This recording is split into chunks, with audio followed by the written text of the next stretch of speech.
This is the Louis T. Network.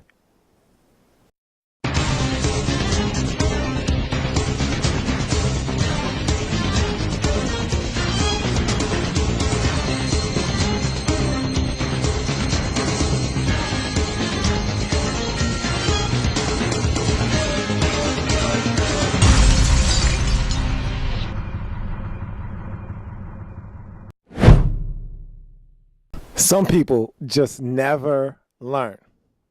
Don't watch me, watch TV. But if you're willing to continue to watch, this is one lesson that I don't mind reteaching over and over again. So watch me because I'm on TV. So it's your man, Louis T. Once again, this is Pro Football Central Weekly. Week 7 Tuesday edition. Week 6 is in the books. A lot of compelling football over the weekend. Let's talk about it here very quickly and then move on. Put week 6 in the books and then start looking forward to week number 7. And you look at the games, Thursday night football, you tend to forget about it because it happened so long ago. But let's not forget about what the Bears were able to accomplish. Hard-fought victory over the New York Giants. A lot closer than I thought it was going to be. But in the end, they got the win. That's all that matters. Chicago was able to make some plays when they were available. They did not put the Giants away. They had opportunities to put them away in that football game. They did not, but they still get the win. Giants, they're hapless right now. They're 0-6. And it's so hard to see where this thing gets a little bit brighter for the Giants. Now you've got guys showing up in trade talks. People are asking, do you trade Eli Manning and get Ryan Nassib in there? That just is ludicrous. That is so preposterous to me. I'm not even entertaining that. Now, what is interesting is, of course, Hakeem Nicks is in the final year of his deal. What do you do there? Do you dangle him out there as trade bait? Because is he coming back? Do you have enough money? Because Eli Manning has a lucrative deal. You just signed Victor Cruz to a very pricey deal. Do you have enough money to keep both he and Victor Cruz under contract after next year when Hakeem Nicks will be looking for a new deal? I don't know. If the answer to that is no and you're the Giants, you're not winning anything this year. I say you dangle Hakeem Nicks out there and see if you can get something in return. If you feel like you can keep him in New York after season's end, then you keep him in-house and you try to work something out with him so that he remains a New York Giant. But that's an interesting dynamic. End of the day, they're still an 0-6 football team searching for their first win of the season. You look at the Sunday slate of games. Green Bay at Baltimore. Green Bay gets it done. They go to 4-2.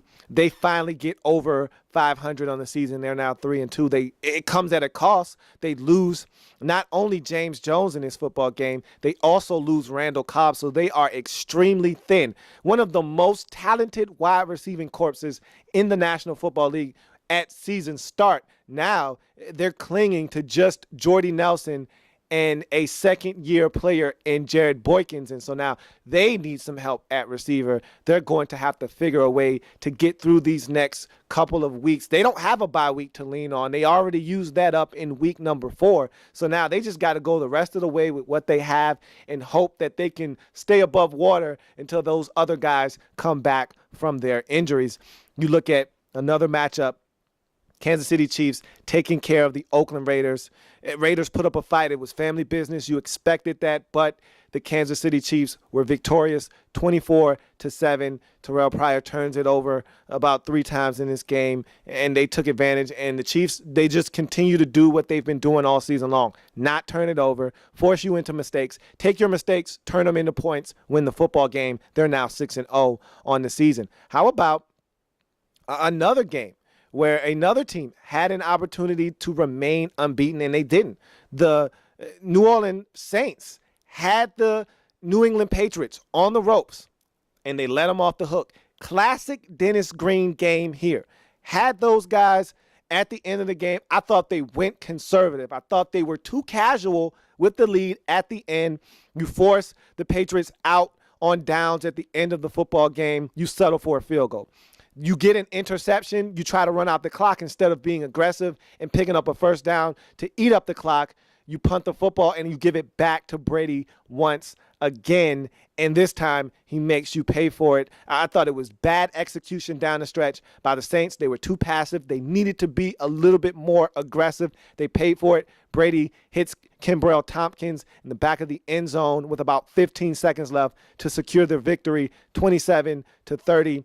Patriots go to 5-1. Saints drop to 5-1. Had a golden opportunity to go to 6-0 in the season. They blew it. Tough loss for the Saints. Huge win for the New England Patriots.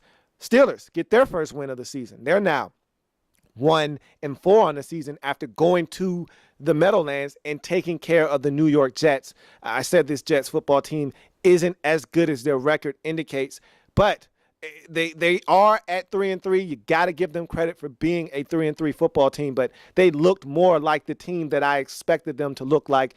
They were pressured. Geno Smith turned it over. Steelers took advantage of those turnovers. They got it done 19-6. Steelers notched their first victory of the season, and just in time, because guess who's coming to dinner next week? Good old buddies, the Baltimore Ravens. So the Steelers have to get up for that football game. Maybe they can climb back into that divisional race with a win against the Baltimore Ravens next Sunday. Speaking of the Baltimore Ravens, they weren't able to get it done against Green Bay. Talked about that already. Tough loss for the Baltimore Ravens. They now move out of first place along with another team in that division, the Cleveland Browns, who weren't able to get it done at home versus the Detroit Lions. Lions went in there, got it done. Joseph Fourier, huge game, 3 touchdown grabs. Reggie Bush tacked on another touchdown as they were able to go into Cleveland and win 31-17. Brandon Weeden did what Brandon Weeden does. He turns it over. He threw one of those egregious picks, getting sacked, tosses it underhand style.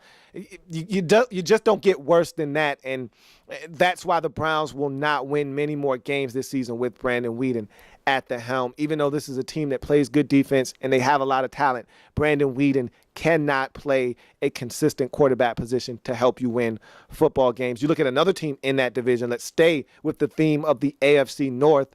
And the Cincinnati Bengals on the road versus the Buffalo Bills were able to get it done.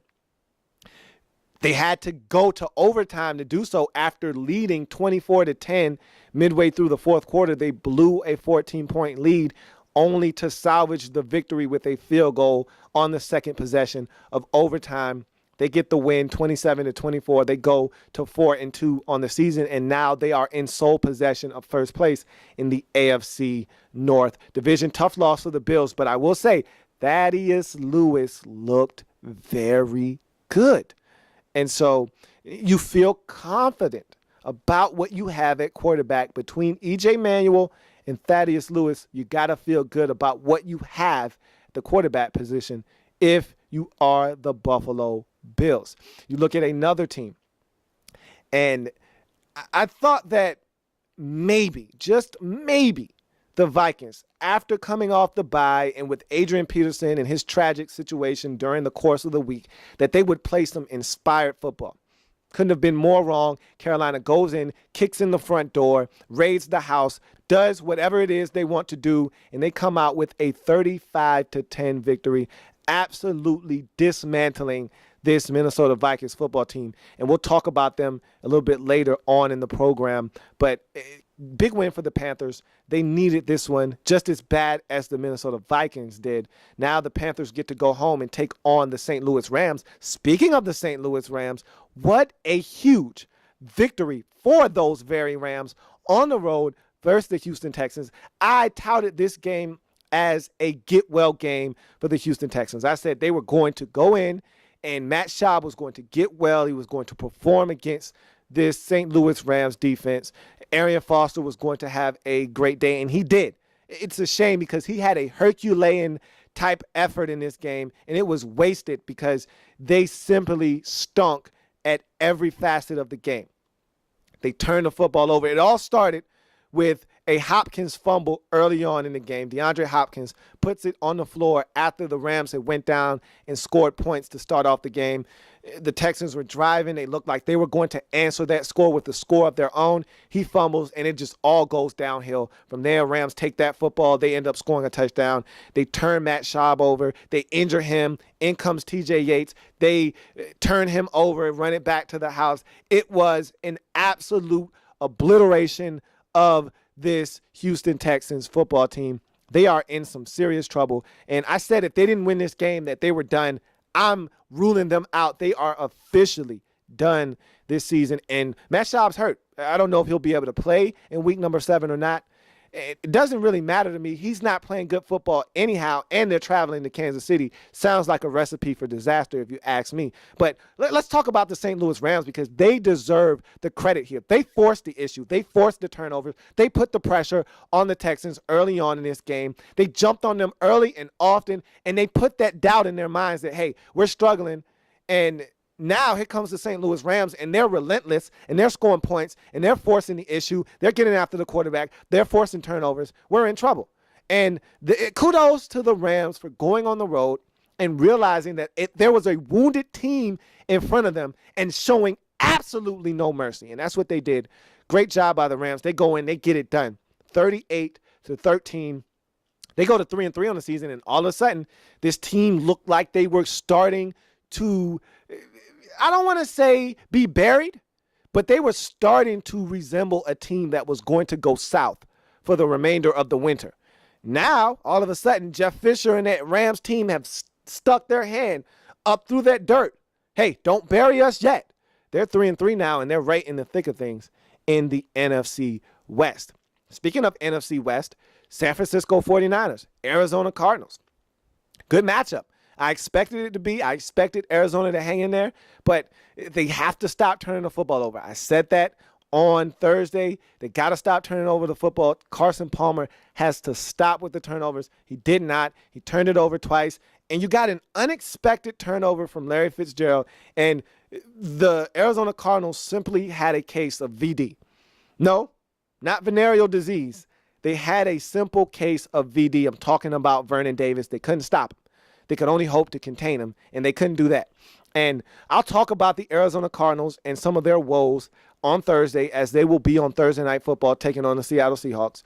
And so I'll break them down and talk about why they struggle with Vernon Davis and the trend that is starting to form with this Arizona Cardinals team. Stay tuned on Thursday for that. But in the meantime, they turned the football over. They did not sustain drives in the second half, and they weren't able to overcome a deficit that they dug themselves early in this football game. And look, this is a very competitive Arizona Cardinals football team. But when you turn the football over, you give up a safety, and you've got 3 turnovers, and you're on the road, and it's in the division, you're probably going to lose the game, and that's what happened in this football game. Credit must be given to them, though. They turned it over, and they held the 49ers down to field goals. But at the end of the day, the 49ers took advantage of Cardinal mistakes. The 49ers made some huge plays in this game. Vernon Davis was an animal in this game. Frank Gore had some timely runs, and Colin Kaepernick played a lot better in this game than he had in the previous 3. And they got it done in a very important game for them within the division.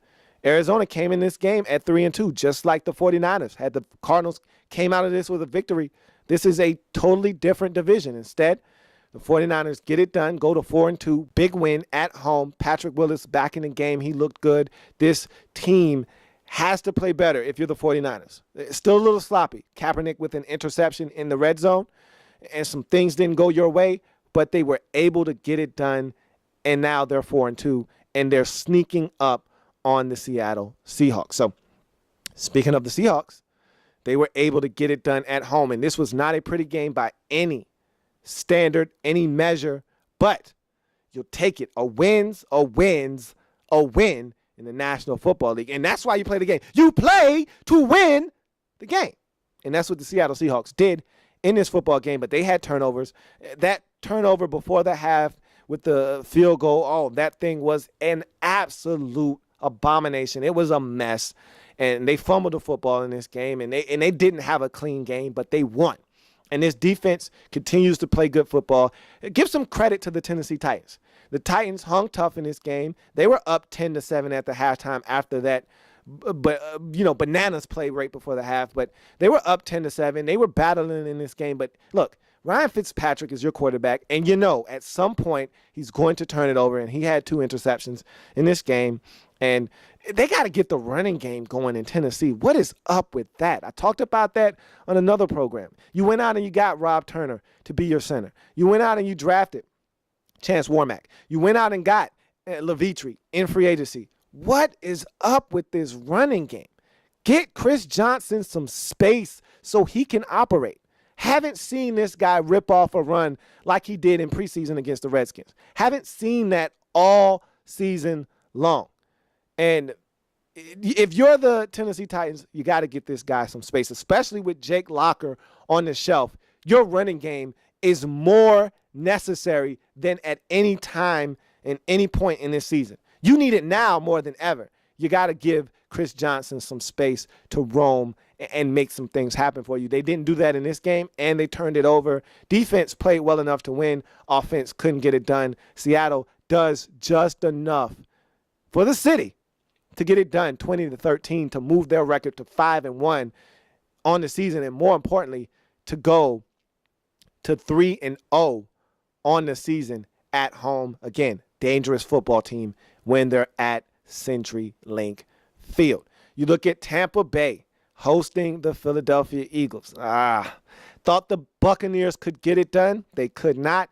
And I was not aware of this stat before Sunday's action, but I am well aware of it now. The Tampa Bay Buccaneers, in the second half of every single football game this season, has a combined number of points of only 6. So we're talking about a team that has played in 5 games, which means they've had 5 second halves, only 6 points, 2 field goals to their name. Absolutely unacceptable. And that's the reason why you're 0-5 right now, as they had a 17-14 lead at the half versus the Philadelphia Eagles. Eagles run away with this game at the end, and they never looked back. Eagles got it done versus this football team, 31-17. And this Eagles team is starting to round into shape. I don't know if it's more a byproduct of playing the Tampa Bay Buccaneers, playing the winless Giants, playing the Redskins. Their 3 wins have come against 0-6 New York, 1-4 Washington, 0-5 Tampa Bay. So I don't know if this Eagles team is really good or if they're just beating up inferior opponents. Look, I'm not going to knock them either way. I always say you can only beat who they put in front of you. And if they put garbage in front of you, take that garbage out to the disposal. I don't have a problem with that. But my question is, are you a good football team? We'll find out at home versus the Dallas Cowboys this week. 2 3-3 teams, both at the top of the NFC East. Someone's got to get over 500, and someone will be after that matchup. So a lot of compelling football over the weekend. You look at Sunday Night Football and the Washington Redskins, Dallas Cowboys, good football game. It's a rivalry matchup. You know how it goes. Redskins had opportunities in this game. Special teams let them down monumentally. A missed field goal, a kickoff return for 90 yards that set up a touchdown, and a 86-yard punt return for a touchdown. That'll get you done in every single time. Redskins special teams has been abysmal this year. The pattern and the trend continued in this game. Tony Romo was not sharp. This offense was not sharp. Plus, they lost DeMarcus Ware and DeMarco Murray in this game and still managed to win the football game. 31-16. Redskins simply did too many things to hurt themselves to win this football game. Cowboys get it done at home. And now I just talked about that sets up a first-place showdown between the Eagles and the Cowboys, both at 3-3, looking to get to 4-3 on the season. Redskins dropped to 1-4. Tough loss coming off the bye. You think they've got a little bit of momentum after the win against the Raiders. Robert Griffin III looked a lot better mobility-wise, but the accuracy was lacking in the football game. They don't get it done. You move to Monday night. Big win. by the San Diego Chargers. Wowzers. Okay, they got it done in a very grinded out fashion. I did not see that coming. I thought they would have to outscore Andrew Luck in his very proficient Colts offense. I thought this score was going to be 30-24 or 27-21. It was 19-9. And the Colts did not sniff the end zone in this game. Credit must be given to that San Diego Chargers offense. They got it done. All I can say is you don't know what you're going to get out of the San Diego Chargers, but this is going to be a tough team to go against all season long. Whether they're on the road or they're at home, they're going to be a tough out. Either way you slice it for the remainder of the season. In the Indianapolis Colts, I think they got caught up in a simple case of looking forward to that Denver Broncos game, and I'll talk about the Broncos here in a second. But they got caught up in looking forward to that Manning Bowl on Sunday Night Football in Week 7, Peyton going back to Indy. Everyone's going to make a huge spectacle out of it. I'll let them do that. I'll stay away from it. But I think they got caught up in a trap game. And this was a game that they needed to win, that they should have won, that they didn't win because the San Diego Chargers came ready to play, and I think they came out flat. Expected San Diego to lay down for them. It did not happen. They lose this football game 19-9. They're now 4-2 on the season. San Diego back to 500 at 3-3. And the Jacksonville Jaguars stepped up. They actually stepped up, did some things in this football game, and people thought they were going to be blown out by the Denver Broncos. It did not happen. Now, the final score may seem like it was a blowout, but that final score doesn't indicate how close this game was for about 3.5 quarters. And the Jacksonville Jaguars, they got pressure on Peyton Manning early in the game, forced him into some mistakes, and that's what it all boils down to. This was a sloppy game by the Denver Broncos. I wish the Redskins could play a sloppy game and still score 35 points. That'd be really nice. That's when you know you're a good football team. When you can turn it over about 2 or 3 times, have a sloppy football game, turn it over in the red zone, take points off the scoreboard, and still score 35. That's when you know you're an elite football team. And that's what they did in this game. Peyton threw a pick 6. They fumbled the football in the red zone. And they just had a slew of mistakes that were uncommon to this team coming into this football game. Yet, they still managed to score 35 and run away from the Jacksonville Jaguars 35-19 when it was all said and done. But give the Jacksonville Jaguars credit. They hung in this game. They gave the Denver Broncos everything they could ask for. It just wasn't enough. When you're not a good football team and you're playing against the best, it's just not enough for you to come out and be competitive. You got to play your best, and they didn't play their best. They just played the best the Jacksonville Jaguars have to offer, which we all know isn't that good. And so kudos to them for making it a ball game, but no moral victories here. They still lost. Denver still goes to 6-0 on the season. So now we'll take a short break, and we'll come back after that break, and we'll talk about the Minnesota Vikings and their quarterback situation and the Houston Texans and their quarterback situation. Stay tuned. This isn't your average tequila. Distilled 5 times, bottled in pure crystal, and wrapped in satin. This is an experience of luxury for people who appreciate the finer things in life. Bonita Tequila is elegant, sophisticated, luxurious, worldly, refined, and beyond perfection. This is the exclusive drink of the modern sophisticate. Try Bonita Tequila, the ultimate tequila experience.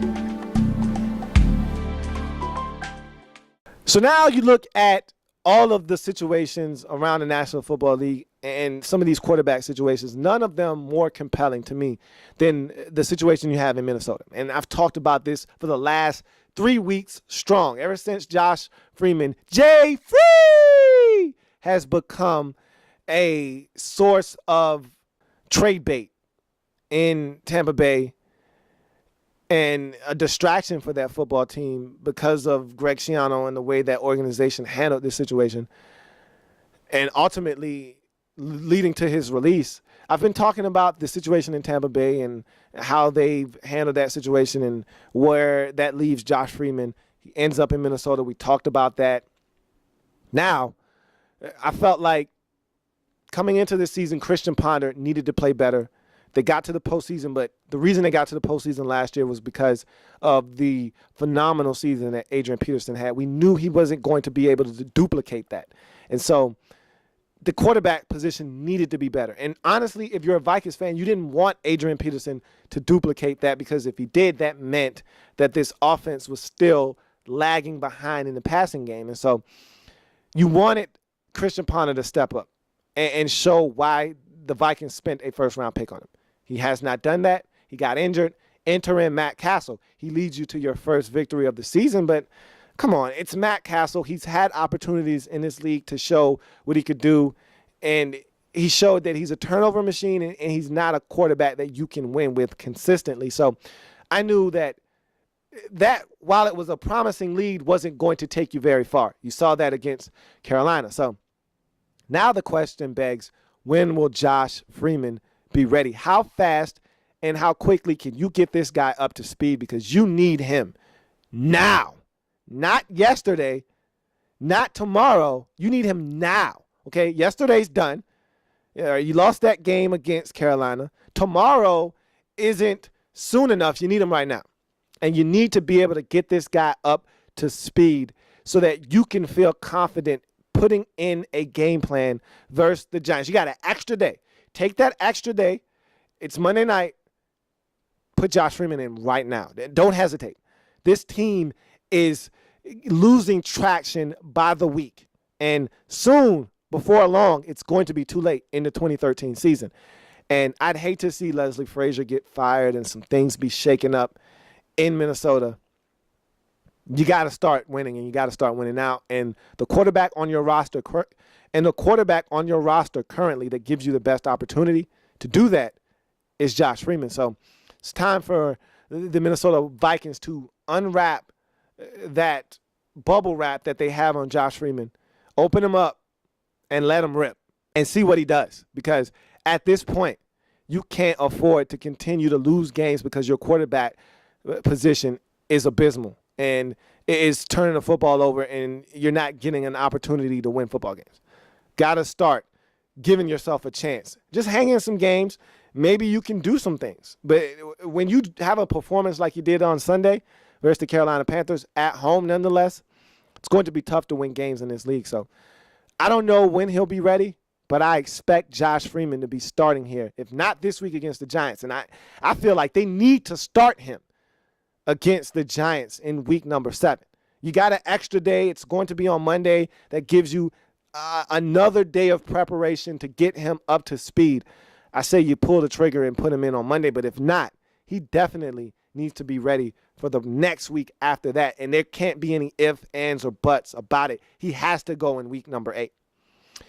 But if they lose against the Giants, where do you go? Where do you go? And so the quarterback that gives you the best opportunity to avoid that humiliation of losing to a winless Giants football team, I think, is Josh Freeman. So now you look at the Texans quarterbacking situation. It's gone from bad to ugly to worse. And now I think if you're the Texans, you got to go back to ugly, because you got to go back to Matt Schaub.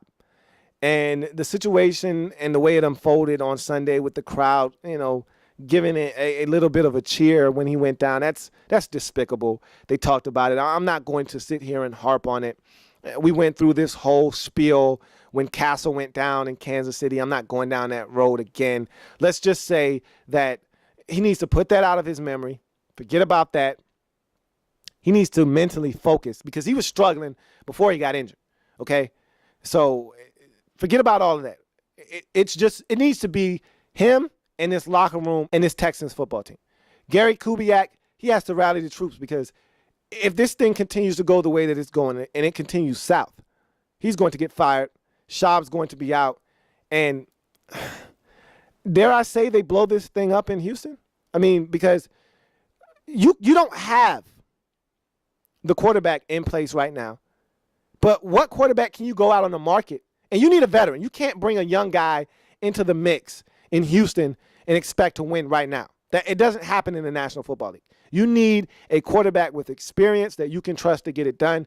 Where do you find that out on the street? Where do you find that out on the market? No one's allowing a franchise quarterback to just walk away. Josh Freeman could be someone's franchise quarterback. You had the opportunity to pounce on that, and I told you that you needed to at least take a flyer out on Josh Freeman. I don't even think the Texans blinked when Josh Freeman hit the street. And so now you find yourself in a position where Matt Schaub's not the answer. I told you, he's a loser. Okay, TJ Yates, not going to get it done. Tyler Jonathan Yates, not your man. Okay, do you think Case Keenum is the answer? I can answer that for you. Absolutely not. And none of those guys are going to take you where you want to go. And ultimately, it's Super Bowl or bust for the Houston Texans. None of those guys are going to get you to the Super Bowl. None of those guys can win you a Super Bowl. And if you go in the draft next year, and there'll be a slew of quarterbacks that can win in the National Football League that I think will be good for many years to come. The problem is they're not going to win right now. Andre Johnson, again, I've said this numerous times. No one on this team is getting any younger.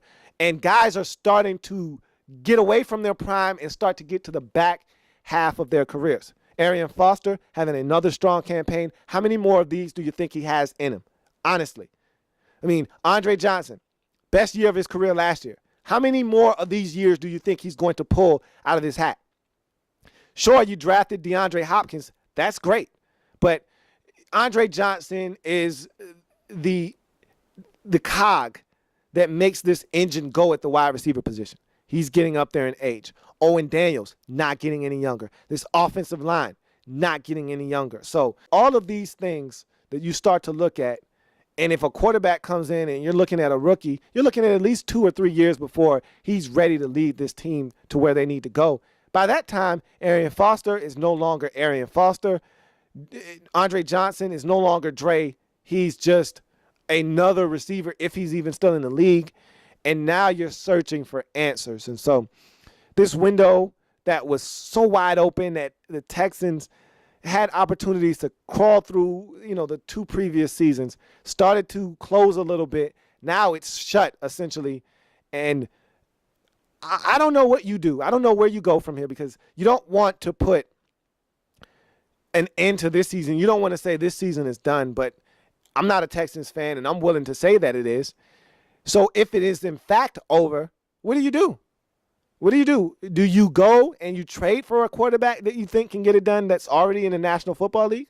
Do you go out and draft a quarterback and see if you can get him up to speed and see if he can take your team to the promised land? I just don't know where you go from here if you're the Texans because Schaub's banged up. And I'm talking about this season. Schaub's banged up, and he hasn't played well anyway. Tyler Jonathan Yates showed you last week that if you put him in, he's solid, but he's going to make mistakes. Case Keenum is not ready, and that's why he's never active. And so I just don't feel like you have the answer this year nor in the future. And so if you go into the draft, what do you do if you're the Texans? You need a quarterback of the future. That is for sure. So going and getting a quarterback to draft for future references, great. But what about now? What about the team as it's constructed right now? You need a guy that can lead this team right now, and you don't have that guy. You thought Matt Schaub was it. Many of you who are Texans fans never believed that Matt Schaub was it. And I have to say that you were right. He wasn't the guy I thought he was. I thought he was a guy, and I never said that he was a Super Bowl winning type of quarterback, but I thought he was good enough to get you there.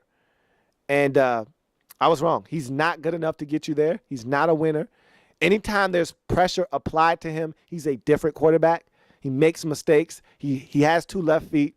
And this season for the Texans, what a disappointment it has been. So that'll do it for this edition of Pro Football Central Weekly. I thank you for joining me. Time for a quick shameless plug. Visit the site profootballcentral.com. Everything you could ask for and more. There's print articles. There are podcasts. Something for everyone, something to choose from for the common fan, the lay fan, and for the extremely dedicated fan. It's all there for you on the site, profootballcentral.com. And so for the rest of the Pro Football Central staff and myself, I thank you for joining me here on the program on this beautiful Tuesday afternoon. I want to see you back here on Thursday when I break down that Thursday night football matchup and start to look forward to week number 7. I'll see you back here on Thursday. Remember, we are Pro Football Central. Have a good one. See you on Thursday.